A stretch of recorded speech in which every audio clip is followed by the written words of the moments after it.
Welcome back. During our last session, we looked at the rise of the monarchy in Israel and the reigns of Saul, David, and Solomon. Then we chronicled the division of the Davidic Solomonic kingdom and looked at the history of the northern kingdom, Israel, in particular. In that, we examined the rise and fall of the dynasty of Omri. In this session, we shall continue from the fall of the dynasty of Omri with the reign of Jeroboam II and his counterpart in the south, Uzziah. This was one of the most prosperous periods in the history of the divided kingdom, but it was to be short-lived, as another enemy, greater than any thus far, was advancing, and it would consume Syria and the northern kingdom and bring the southern kingdom to its knees during the reigns of Ahaz and Hezekiah. That enemy was the Assyrian Empire.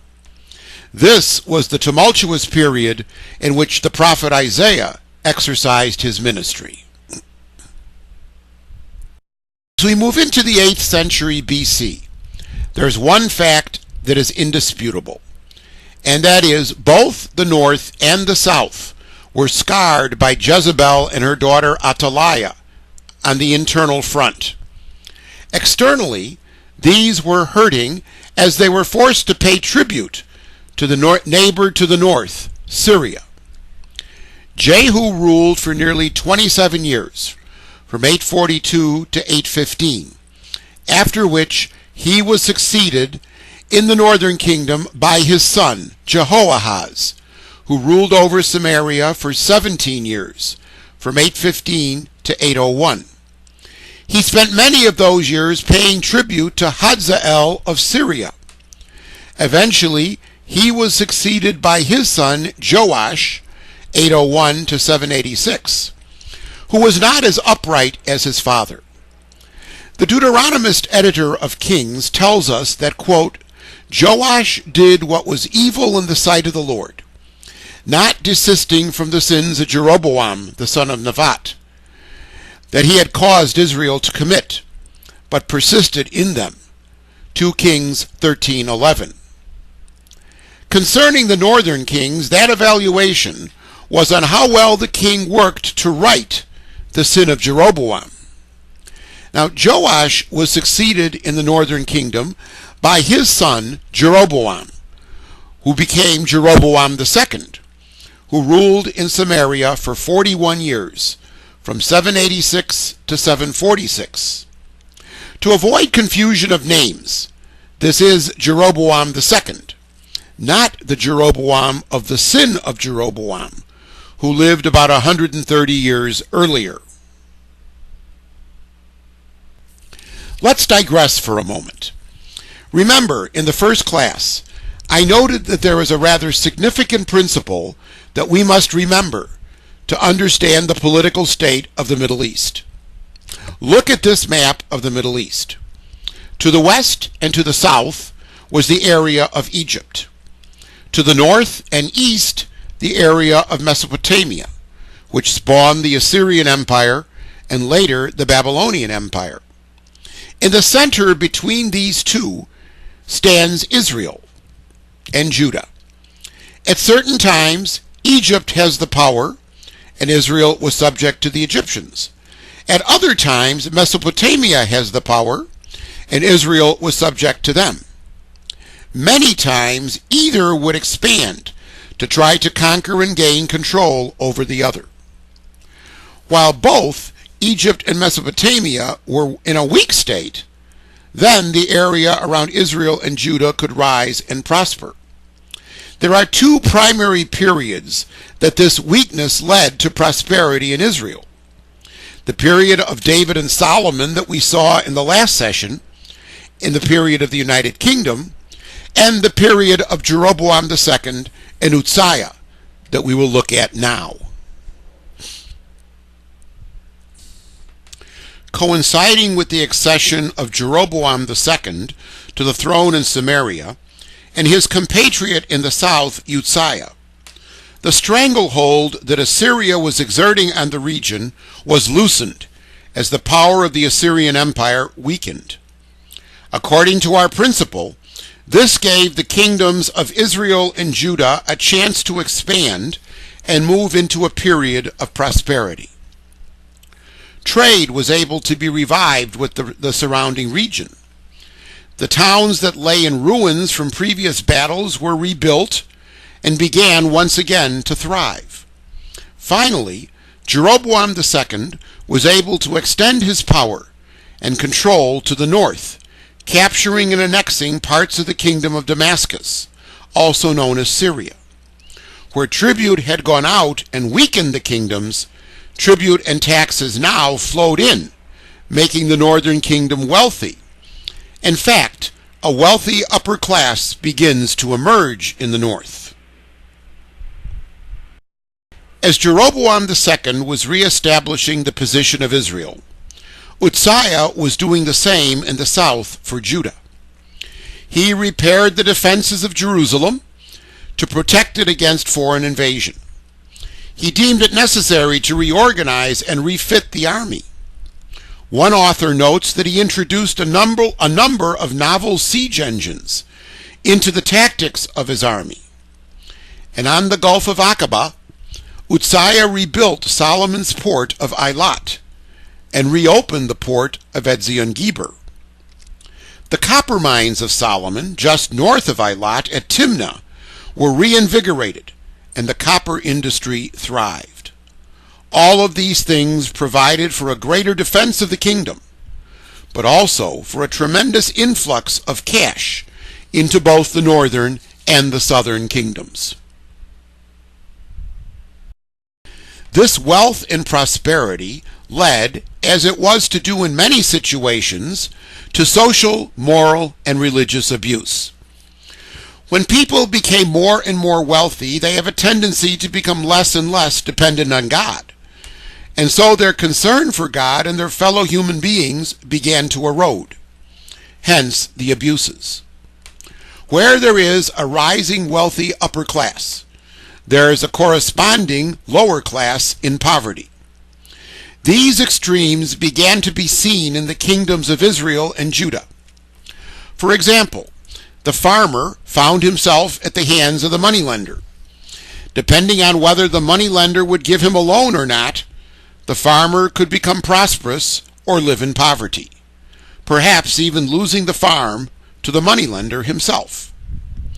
The greed of the wealthy took advantage of the poor. All of this was not in line with the covenant obligations of the people of Israel and Judah. Hence it was necessary for God to intervene and call his people back to their covenant obligations. Such intervention can be found in the book of Amos, chapter 8, verses 4 to 6. Hear this, you who trample on the needy, Amos says, and destroy the poor of the land. When will your new moon be over, you ask, that we may sell our grain, and the Sabbath, that we may open the grain bins? We will diminish the ephah and add to the shekel, and fix our scales for cheating. We will buy the destitute for silver, and the poor for a pair of sandals.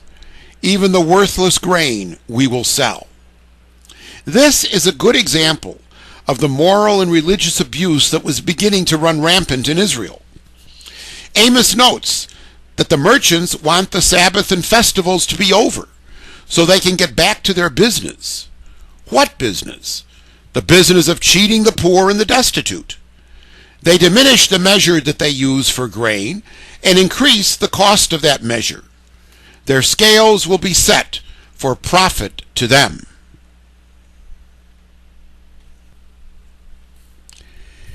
It was in this period that the institution of prophecy underwent something of a transformation. Up to this point, the prophets have communicated God's will to the king and the people verbally. In this period, we see the rise of prophets who write down their prophecies. These are the writing prophets or the classical prophets. In the northern kingdom, we meet the writing prophets Amos and Hosea. In the south, we meet Micah and Isaiah of Jerusalem. In the ensuing periods, we will have the classical prophets Jeremiah, Obadiah, Zephaniah, Nahum, Habakkuk, and Ezekiel, to name a few. Time went on. The northern kingdom drew further and further from the practice of true Yahwism. This was particularly due to the separation from the temple in Jerusalem, instituted by Jeroboam I. But it was also due to the presence and existence of several pagan fertility cults in the north. The multiplicity of these cults caused a true diluting of the true religion of Israel. The north felt drawn to the covenants that were in existence prior to the Davidic monarchy. They embraced the traditions from the Confederation period. They wanted to return to the covenant of Moses lived out in the period of the Judges. They wanted nothing of the covenant with David, the temple, or the city of Jerusalem. Another concept that entered prophetic writing during this period was the day of Yahweh, or the day of the Lord. This would be a day of judgment, when evil would be punished and good would be rewarded. It harkened back to the Deuteronomic view in vogue in the book of Judges. Remember the 5-part cycle of Judges we saw last time. When Israel disobeyed, they were punished, and when they followed the law and covenant, they prospered. The day of the Lord would be the great final day of reward or punishment. Toward the end of the reign of Jeroboam II, Assyria gained strength and began to flex its muscles once again. Under the third king of Assyria, Tiglath-Pileser III, the Assyrian army begins to move westward. He engages in a campaign against Syria. In the year 738, Tiglath-Pileser III subdues Syria to the point that he received from them tribute, and moved south, demanding tribute from the northern kingdom. But tribute was not enough. Assyria sought to conquer, expanding their territorial holdings, and thus they conquered Syria in 732, deported the population of all those who were capable of being deported, and repopulated the area with people who would accept Assyrian rule. Assyria was getting closer and closer to Israel, and Israel was bordering on chaos during this time. We have some idea of the terror of the Assyrians from the palace reliefs that have been unearthed in archaeological excavations. Here we have a relief showing the king Tiglath-Pileser III executing an enemy. Here is the portrait of an Assyrian ruler, as it appears in a relief from an Assyrian palace. Relief depicts the deportation of prisoners of a conquered state. Deportation and repopulation were standard procedures for the Assyrians to treat populations of states which they conquered. The period following the reign of Jeroboam II was a period of greater upheaval for the northern kingdom. Jeroboam II died in 746 BC. He was succeeded by his son Zechariah, who ruled for 6 months in 746 to 745. He was assassinated in 745 by Shallum, who then assumed the kingship for 1 month.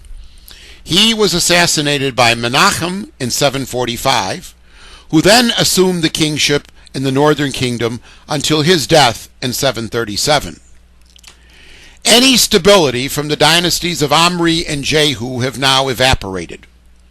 Immediately, Menachem had to face the Assyrian threat.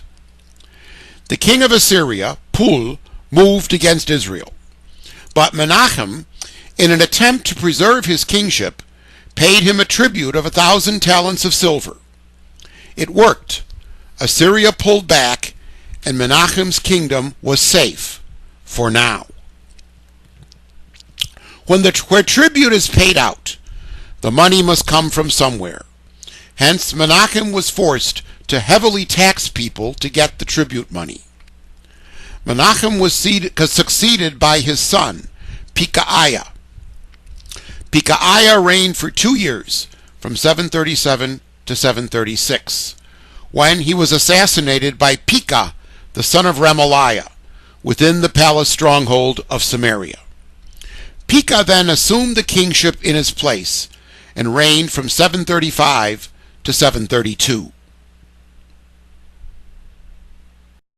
This upheaval in the northern kingdom sets the background for a rather interesting alliance between the north and the south, which led to what is known as the Syro-Ephraimite War. In the interest of protecting their territories, two previous enemies, Syria and the northern kingdom, enter into an alliance to hopefully be able to ward off the threat of Assyria. This was the Syro-Ephraimite alliance. It gets its name from the fact that there was an alliance between Syria, Syro, and the northern kingdom, Ephraim, Ephraimite. Note, Ephraim was one of, if not the largest tribes of the northern kingdom. Now, in the interest of strengthening their alliance, the Allies moved to force the southern kingdom to join. The ensuing events are known as the Syro-Ephraimite War. The 16th chapter of the second book of Kings tells us that, quote, Redsin, king of Aram, or Syria, and Pekah, the son of Remaliah, king of Israel, came up to Jerusalem to attack it. Although they besieged Ahaz, king of Judah, they were unable to do battle. Ahaz, for his part, sent word to Tiglath-Pileser III to come and rescue him from the power of Aram and Israel, who are attacking. I am your servant and your son, he says. That's the account, as is told in the second book of Kings. There's a further account of this series of events in the book of Isaiah the prophet, chapter 7.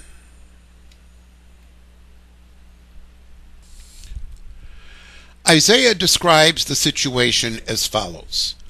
When the word came to the house of David that Aram had allied itself with Ephraim, the heart of the king and the heart of the people trembled, as the trees of the forest tremble in the wind.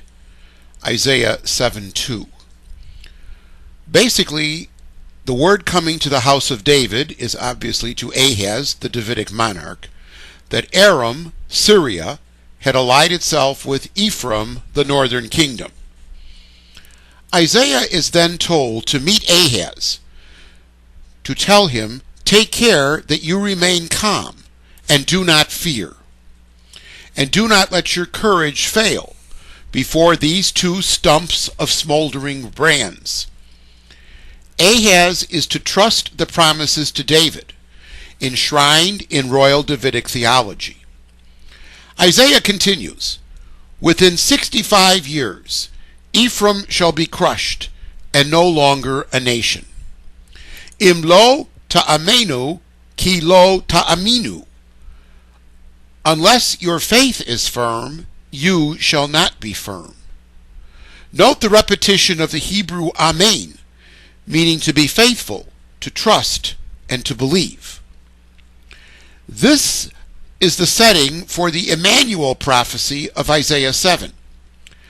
Now, it's crucial to know the setting for the prophecy in order to understand how Matthew uses it in his infancy narrative. The text of Isaiah continues, noting that the Lord tells Ahaz to request a sign, that these things will occur. Ahaz refuses to test or tempt the Lord. The response of the Lord through Isaiah is, listen, O house of David. Is it not enough that you weary human beings? Must you weary also my God? Therefore, the Lord himself will give you a sign. The young woman shall be with child, and bear a son, and you shall call him Emmanuel. The name Emmanuel is compounded from two Hebrew words, Imanu, meaning with us, and El, meaning God. The birth of this child is to be a sign that God will be with his people to guide, guard, and protect them in the current crisis. Further, and this is significant, Isaiah says, curds and honey he will eat, so that he may learn to reject evil and choose good. For before the child learns to reject evil and choose good, the land of those two kings whom you dread shall be deserted. Isaiah 7:15-16. Before this child, Emmanuel, can choose between good and evil, Syria and the northern kingdom will be no more. So the Emmanuel prophecy is not primarily a look into the future regarding the birth of Jesus as Matthew uses it. Rather, it's a sign of God's presence in a rather difficult crisis in the time of Isaiah. Most likely, the child referred to here is Hezekiah, the son of Ahaz. Ahaz fails to take the words of the Lord to heart, spoken through Isaiah. Instead, he continues his pro-Assyria policy. If Syria and the northern kingdom are opposed to the advances of Assyria, Ahaz feels he can be positive toward Assyria and thus preserve his territory.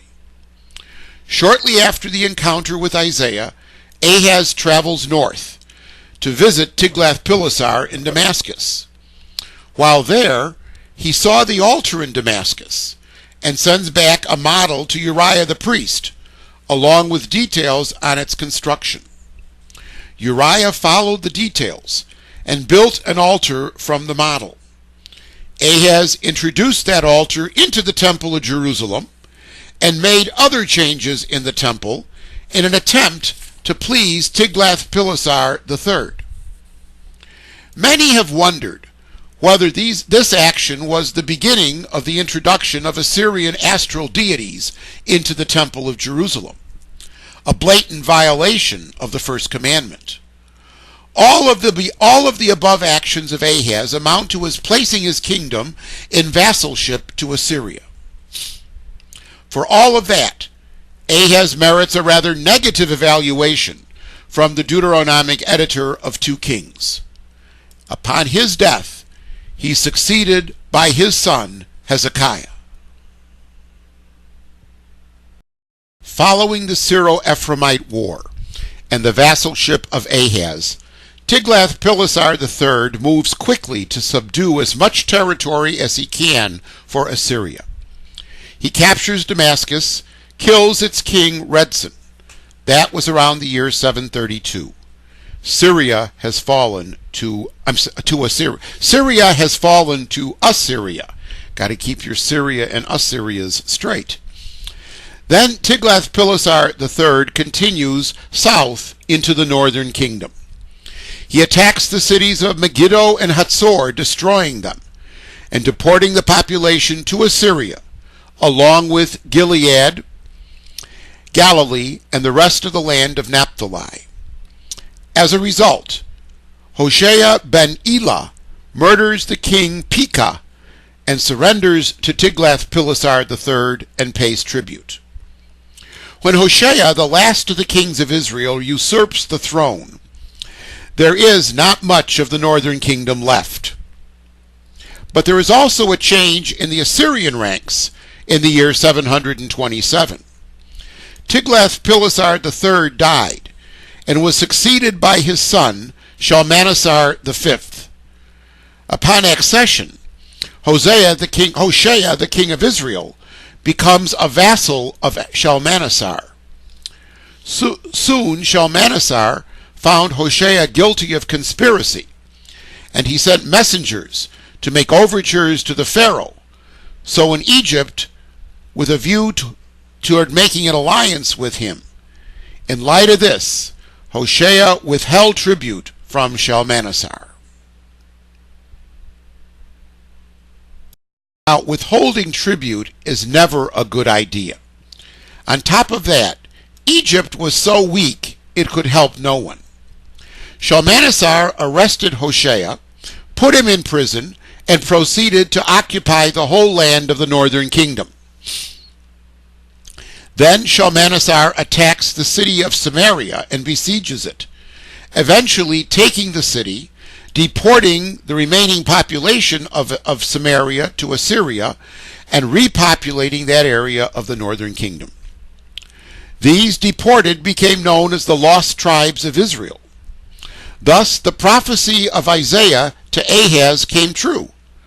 The lands of Rezin, Syria, and Pekah, the northern kingdom, are gone. Shalmaneser is succeeded by Sargon II, who rebelled against him. Not being in the direct royal line, he usurps the throne. It was Sargon II who supervised the deportation of the population from Syria and the northern kingdom, and the repopulation of the northern kingdom with those from Assyria. This slide presents a chronological chart of the kings of both Judah, the yellow section, and Israel, the blue section, along with the prophets who were connected with the kings of Israel, who are listed in red. Looking to the right, we see that the final days of the northern kingdom ushered in a significant period of upheaval for the south also. Assyria was not satisfied to take over Syria and Israel. They continued southward toward Jerusalem. A few years after the fall of Samaria, King Ahaz dies and is succeeded by his son Hezekiah. The Deuteronomist gives Hezekiah high marks for the good that he accomplished during his reign. He removed the high places, cut down many of the cultic objects of the kingdom. He smashed the bronze serpent that Jeroboam had made, which the Israelites were burning incense to. To sum up, the Deuteronomist says that neither before nor after him was there any like him among the kings of Judah. 2 Kings 18:5. The reason for this glorious evaluation, or glowing evaluation, was the fact that Hezekiah reversed the policies of his father Ahaz. He wanted to get out from under the stranglehold of Assyria. To accomplish that, he saw two things as absolutely necessary. First, he has to cleanse the land of all Assyrian religious practices. This was the reform mentioned above. And secondly, he had to get Judah free from Assyrian tribute. This was a bit trickier. The theology around the covenant with David, which we saw earlier, makes a return in a new developing national theology. The people and Hezekiah counted on the promises made to David about the eternity of the monarchy, which were now extended to include the city of Jerusalem and its temple, that these promises would be upheld. What Isaiah told Hezekiah's father Ahaz, Hezekiah now feels he has to trust. Unless your faith is strong, you will not be strong.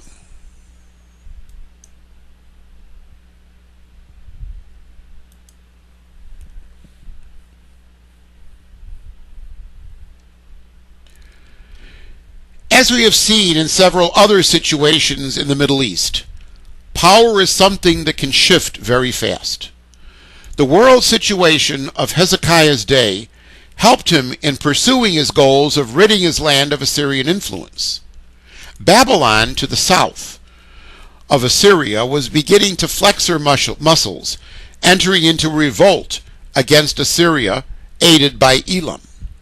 To the north, Mita, also known as King Midas of Phrygia, who was not satisfied with the fact that everything he touched turned to gold, began to meddle in Assyrian affairs. Thus, Sargon II was preoccupied on two fronts, north and south. This gave Judah a chance to recoup and begin elimination of Assyrian influence. To the south, Egypt was gaining some power, and began to extricate herself from Assyrian control. Yet another front Sargon has to watch. That will give him time to execute his plan. Philistia in the west rebels against Assyria. She invites Judah to join. Isaiah the prophet counsels Hezekiah to stay neutral. If he's smart, Hezekiah will follow Isaiah's counsel and let the revolts around him take place and take up all of Sargon's time.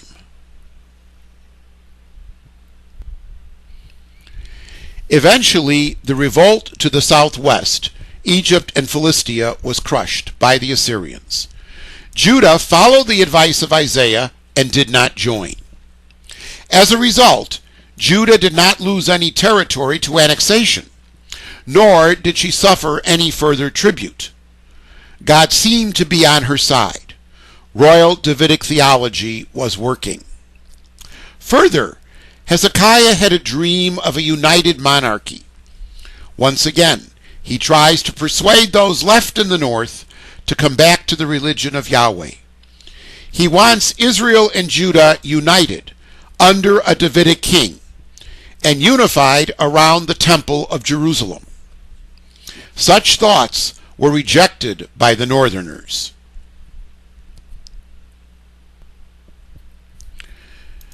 Sargon II ruled until 704, when he was succeeded on the Assyrian throne by his son Sennacherib. A change in monarch led Hezekiah to think that the time was right for action. So he withholds tribute from Assyria and begins the process of ridding the temple of the altars to the Assyrian gods. Sennacherib begins his reign with the problems that his father was ending. Revolts in the east, Babylon and Elam, and the west, Egypt and the coast. This time, Hezekiah joins the revolt, seeking a treaty with Egypt. In a rather strange move, Hezekiah was branded as the ringleader of the revolt. Not a good thing for Judah. Hezekiah knows that his actions will not go without reprisal, so he prepares for the Assyrian response. First, he bolsters his defenses for a siege of Jerusalem from Assyria. And more importantly, he fortifies the water supply of the city.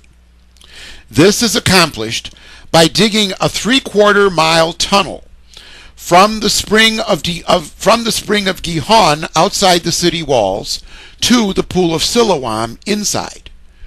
That tunnel was dug through solid rock, a magnificent achievement for the 8th century BC. This is a picture taken inside the tunnel of Hezekiah. You can see that it's very narrow and in some places somewhat high, but in others quite low. This picture is a much younger me exiting the tunnel at the pool of Siloam. Weather conditions permitting, one can still walk through the 3/4 miles of Hezekiah's tunnel. In 701 BC, Sennacherib did move. He begins systematically to quell all rebellion from the north to the south. First, he crushes the kingdom of Tyre in Phoenicia, bringing an end to the trade hegemony of Tyre. Then a number of cities in the way of Sennacherib's army beg to pay tribute: Byblos, Arvad, Ashdod, Edom, and Ammon. However, not all sought the route of tribute.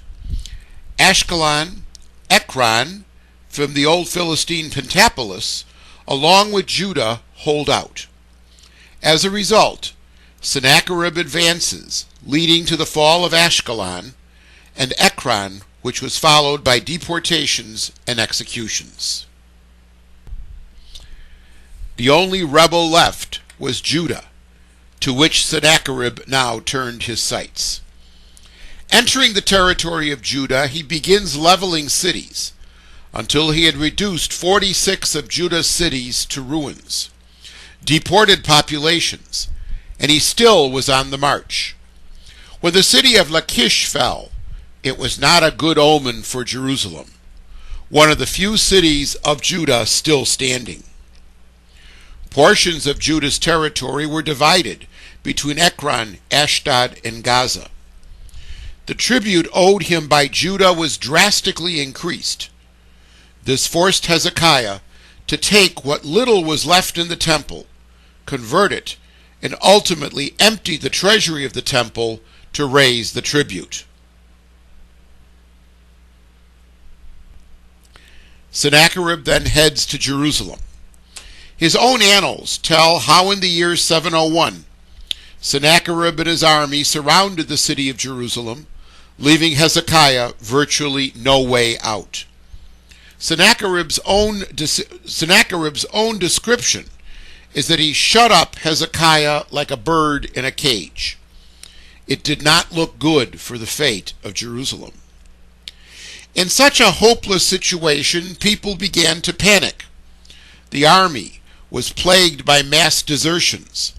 Isaiah counsels Hezekiah that it's over, and he should give up.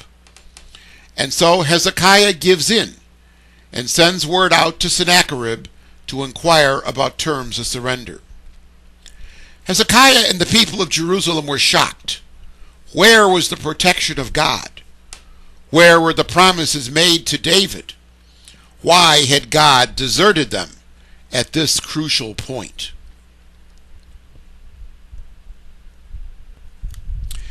This is a relief, a bit blurred, on what is known as the Prism of Lachish, depicting the surrender of the city of Lachish to Sennacherib. More significantly is the Taylor Prism, pictured here, describing the expected surrender of Hezekiah in Jerusalem. In particular, it says, "The king himself, Hezekiah, I shut up in Jerusalem, his royal city, like a bird in a cage. I built towers against him, and anyone who came out of the main gate of the city I chastised." These are Sennacherib's own words. The biblical text of Isaiah and Kings speak of a plague mysteriously attacking the army of Sennacherib on the night before he was to mount the siege of Jerusalem. Old Testament historian John Bright does not feel that that plague story fits the crisis of 701, but sees it as a later event. Others mention that Sennacherib was called back to Assyria because of yet another crisis, and he gave up the siege of Jerusalem and quietly departed during the night. In any case, the city of Jerusalem and the monarchy of the south was spared. God did come through on his promises. He protected his king and his people and his city from almost certain annihilation at the hands of Sennacherib. Royal Davidic theology had met its most crucial test, and it prevailed. The monarchy was intact, the city of Jerusalem was intact, the temple was intact. Now, will the people be thankful to God for his protection, or will they breathe a sigh of relief and go on as they have been? The crisis of 701 had been a significant test of the royal Davidic theology. After 701, Hezekiah pulled together what was left of his kingdom and continued until his death in 687 BC. He succeeded by his son Manasseh. Manasseh was 12 years old when his father died and reigned for 55 years, the longest reign of any of the kings of Judah. He's assessed by the Deuteronomist as doing much evil in the sight of the Lord and provoking him to anger. 2 Kings 21:6.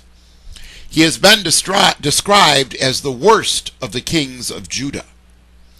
Now, what merited Manasseh such a dubious distinction?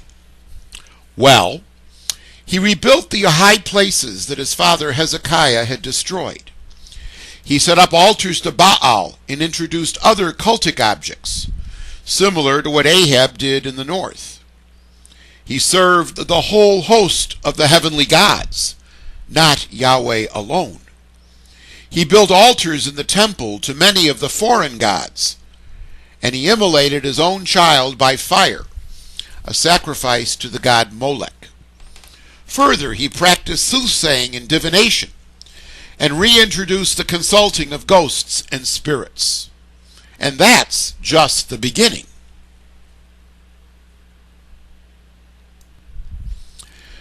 The scriptures speak very little on Manasseh's political situation. He ascended to the throne at the height of the Assyrian conquest. A few years after he became king, Sennacherib of Assyria is murdered in 681. He's succeeded by his son Esarhaddon. Manasseh had no choice but to continue to accept Assyrian domination if he was to survive. We do get a glimpse of the politics, however, in the annals of Esarhaddon. The annals note that Manasseh was among a group of 22 Western kings who were compelled, under terrible difficulties, to transport building materials to Nineveh for a project of the Assyrian king. Esarhaddon continued the work of keeping Babylon and Egypt in check.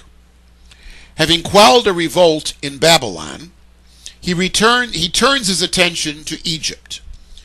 In 671, he invaded the royal city of Memphis and seizes the royal family of Egypt. Only Necho and his son Psammetichus were spared. As the Assyrians have been wont to do, he imposes tribute on Egypt. Nevertheless, Egypt continues to rebel against Assyria, so tribute will probably rise. The politics of Manasseh left Yahwism, the religion of Yahweh, a mere figment of the past in Israel. The wondrous deliverance of God in 701 was becoming a mere memory. God will protect the king, and the people can do anything. And Manasseh sure tested that principle. Rituals of Yahwism were being neglected and forgotten. Their uniqueness has been obscured by the introduction of rites of pagan gods, which were different. From the developing writings, especially the Psalms, we realize that Judah's God, Yahweh, was surrounded by a court of heavenly deities. The astral deities of Manasseh suddenly became that court surrounding Yahweh. It is such reasons as that the Deuteronomist labeled him the worst king to rule in Judah, sitting upon the throne of David.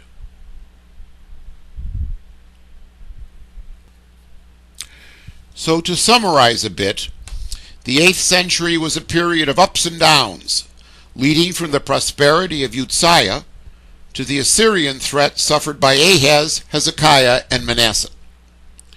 They maintained their kingdom, but it was considerably reduced in size, as the map shows.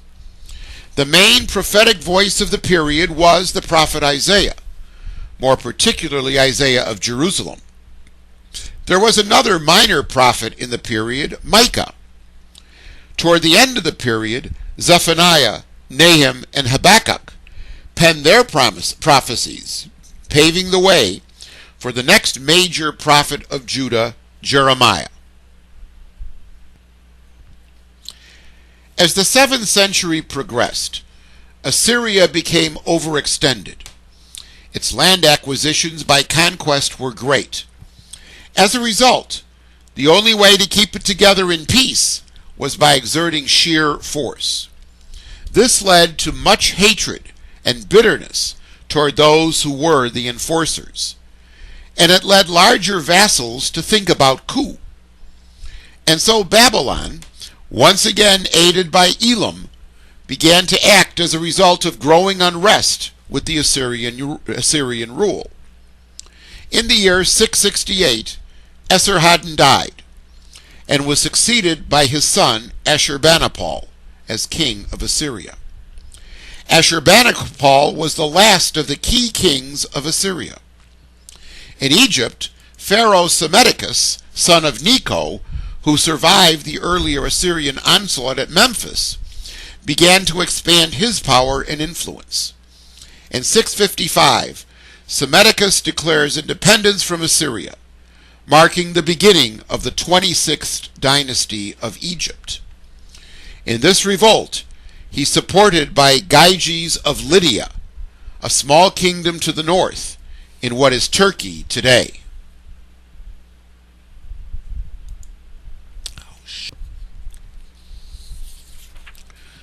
There are great movements of population in this period.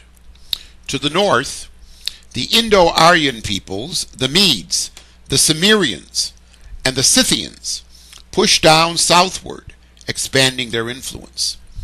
Ashurbanipal was able to defend his northern frontiers against these peoples, but the Medes were one group to watch. In 652, in the backyard of the Assyrians, Shamash Shum Ukin, who turns out to be Ashurbanipal's older brother and deputy king of Babylon, leads a revolt, taking advantage of the unrest among the Chaldean population. As it happened before, this was supported by the Elamites. Once more, unrest in the heart of Assyria leads to more movements in the more distant regions. Arab tribes of Syria begin to move, overrunning the areas east of the kingdom of Judah, from Edom to Moab. As John Bright puts it, it was, quote, an emergency of the first magnitude. Assyria reacts to this, subduing Babylon in 648 and Elam in 640, letting the Arab tribes know also who is in charge. He took and deported the population of Babylon and Elam and resettled them in Samaria. Ashurbanipal shows clemency to Manasseh, allowing him to strengthen his fortifications so that Ashurbanipal can gain a vassal in Manasseh near the Egyptian frontier. Not much more is known about Ashurbanipal except that he died in 627. The succession is not clear, as others were in Assyria. Two of Ashurbanipal's sons vied for the kingship in a rivalry that lasted from 627 to 624. That internal upheaval disastrously weakened the empire. The Medes, remember we were to watch for them, under Cyaxares, assault Nineveh, and the Babylonians, under Nabopolassar, declared independence from Assyria. In October 626, Nabopolassar defeats the Assyrians, and in November he takes the throne of Assyria. Assyria was now fighting desperately against both the Medes and the Babylonians.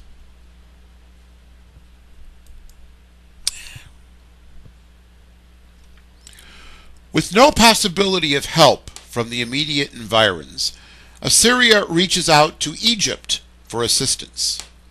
Psammetichus of Egypt saw the value of a weakened Assyria between him and the rising Medo-Babylonian axis. And so, in 614, Cyaxares the Mede took the ancient capital of Assyria, Ashur, by storm. Nabopolassar of Babylon arrived too late to assist, but he did conclude an alliance with Cyaxares. In 612, the Medo-Babylonian alliance attacked Nineveh and conquered it after a 3-month siege. Nineveh was destroyed. The royal family flees to Haran, which Babylon takes in 610. A few rebels remained obstinate, but by 609, the Assyrian Empire was no more. As Assyria weakened, with threats from the Medo-Babylonian alliance, Judah finds herself a somewhat free country. Manasseh was, and remained a vassal of Assyria until the day he died in 642. He was succeeded by his son Amon, who continued his father's pro-Assyrian policies. This was to get him into hot water. Anti-Assyrian elements in the palace felt that Amon should extricate Judah from Assyrian control, now that Assyria was getting weaker and weaker. When he wouldn't, they assassinated him only 2 years into his reign, in 640. The general populace did not agree with the assassins. They expressed their disagreement by executing the assassins and placing the son of Amon, the 8-year-old Josiah, on the throne. As he grew, Josiah made the independence from Judah of Judah from Assyria a fact, and, in fact, became one of the greatest kings of Judah. As we close this session, let's take a short look at the writings of a few of the minor prophets of this period. The first is Zephaniah, who may have been a distant member of the royal house. Zephaniah 1:1 describes him as the son of Cushi, the son of Gedaliah, the son of Amariah, the son of Hezekiah, thus making him Hezekiah's great-grandson. The first thing we learn of Zephaniah is that he denounced the cultic and ethical sins that Manasseh had allowed to flourish in rebellion against God, and which invited God's wrath. A particular theme of Zephaniah was the day of the Lord, the Yom Adonai, that was imminent, when the Lord would utterly sweep everything from the face of the earth. Zephaniah 1:2. What would forestall this terrible day of judgment was repentance. Zephaniah says, "Seek the Lord, all you humble of the land, who do his commands. Seek righteousness. Seek humility. Perhaps you may be hidden on the day of the wrath of the Lord." Zephaniah 2:3. Zephaniah also picks up on Isaiah's notion of a chastened and purified remnant. Joining with Jeremiah, Zephaniah, in demanding repentance and speaking out against rampant paganism fostered by Manasseh, began to lay the foundation for a movement of reform. This reform would occur under the guidance of King Josiah. Nahum is a minor prophet who prophesied the fall of Nineveh. He's known as Nahum of Elkosh. His name means consolation or consoler. He's writing to comfort the people of Judah who are being oppressed by the Assyrians. He says that Assyria will get theirs for their action towards God's people. His book begins with the words, "An oracle concerning Nineveh," which pretty much tells us what it's all about. Nahum reminds the Assyrians of the 671 invasion of Memphis and Thebes we mentioned above. There, Assyria was the invader. Now, Assyria will be invaded. "Are you better than Thebes that sat on the Nile?" Nahum says. "She was carried away. She went into captivity. You also will be drunken. You will be dazed. You will seek a refuge from the enemy." Nahum 3:8-11. Finally, Nahum rejoices over the fall of Assyria. "Your shepherds are asleep, O king of Assyria. Your nobles slumber.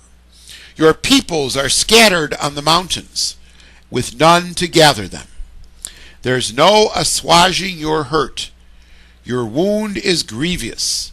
All who hear the news of you clap their hands over you."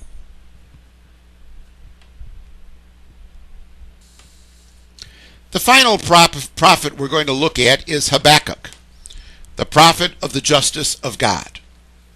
Now, Habakkuk prophesied just after the period where we ended our historical survey. So we treat him as a bridge between this session and the 5th session, where we will continue with the fall of the South.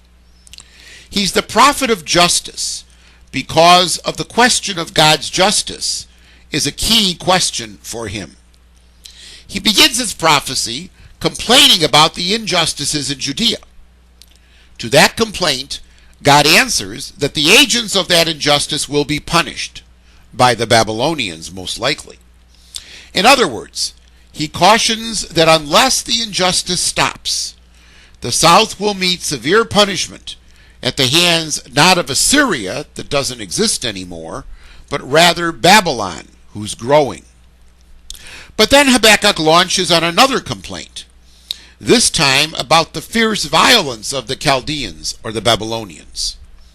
God's response is to assure him of God's providence and the need for faithfulness to God. The prophecy concludes with a description of God's appearance to save his people. Simply put, Habakkuk sees the Babylonians as an instrument of God's discipline on the southern kingdom, and when they had served their purpose, they themselves would be judged. Habakkuk is confident that God was true God, and Habakkuk waited patiently, trusting for God's intervention. This is expressed in a rather significant text from Habakkuk. Behold, he whose soul is not upright in him shall fail, but the righteous shall live by faith. Habakkuk. Well, that about covers the material for today. Next week we'll take a break from our historical and look at some cultural, liturgical, and theological material. In particular, we'll examine Canaanite religion, a major obstacle to the way of God's people worshiping him. This will lead to a discussion of daily life in the period. We can't really understand these writings unless we know the culture and the traditions from which they originated. And finally, we'll examine the question of religion. What practical form did Yahweh religion or Yahweh worship take? This will then lead us to a look at the book of Psalms. So long, and continue to study the Old Testament.